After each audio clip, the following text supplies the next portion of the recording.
Hi, Kevin Keller, field agronomist with Pioneer out of South Central Nebraska. I'm out here in a field just north of Holdridge on May 1st, so happy May Day. Just want to talk through some of the agronomics that we're seeing right now as we think about soybeans, getting the field prepped with burn down and residual herbicides put on. And also too, want to highlight what's going on at this particular location. So this is a field that I plan on following throughout the growing season. This field is an Enlist E3 system. So we'll be coming back and planting Pioneer 25A16E soybeans.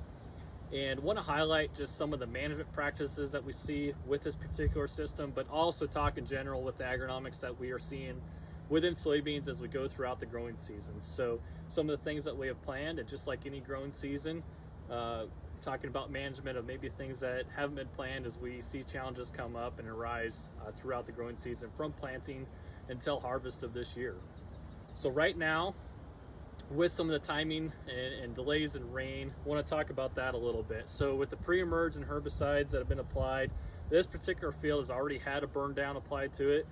What we've done here is we went out with Sonic and 2,4-D. What I really like about that is we have 3 effective modes of action against tough to control weeds. We have a group 2 and a group 14, so an ALS and a PPO herbicide with Sonic, and then a group 4 with 2,4-D. So we got a growth regulator there helping with the burn down. So no matter what you're using for a combination, having multiple modes of action in season throughout the growing season is going to be one of your best friends of just preventing resistance down the road, but giving you the best weed control currently as well in season. So timing wise, if we have not got our pre's on and we've already planted, you want to watch the label on some of these, especially if we're running a group 4 and a group 15. Maybe if we added some metribuzin, we're starting to think crop safety.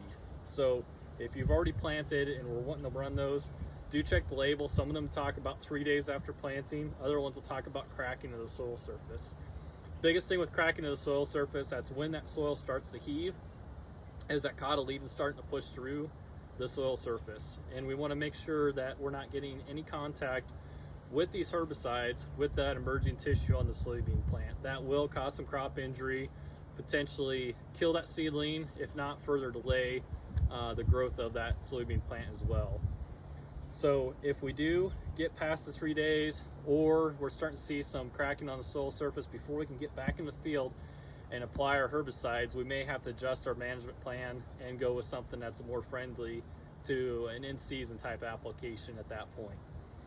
So if we have not done any of these, we haven't sprayed, we haven't planted, we can still go in with our group 14s, our group 15s, our metribuzins, our pre-emerge herbicides, but we'll want to watch a few things. One is, let's make sure that we plant 1 3/4 deep. A lot of our soils around here, that's a really good planting depth to maximize yield, but also give you a buffering distance between the chemistries applied and give you a little bit of timing effect there too, of not having the soybeans come out so fast that we don't have time to get out in the field, let's say, and get some of these applications done.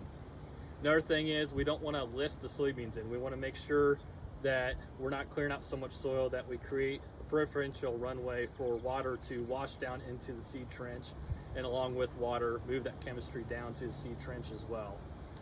Just a couple things that can help you out a little bit when it comes to crop safety and timing. Now, from a cultural standpoint, with our field borders, going beyond chemistry and herbicides, a couple things one thing I really like to do there is plant the borders a little bit thicker or narrower. So if you're running 30-inch rows, do consider making a double pass with the planter, maybe offsetting 15 inches. So now you got essentially a narrow row situation, even if you're running 30s, at least on your field borders, to help speeding up that canopy, giving you further control with weeds further on in the season. A lot of times our end rows, that's where our tough control weeds do come in from. We don't get the canopy established because they've been beat up from being ran over throughout the growing season, or we have weed seed coming in from neighboring fields, road ditches, etc. So really good strategy there. Just adding a little bit of a cultural practice to your overall management. So again, we'll continue to follow this field throughout the growing season and look forward to visiting with you more as we go from planting to harvest this year. Thanks.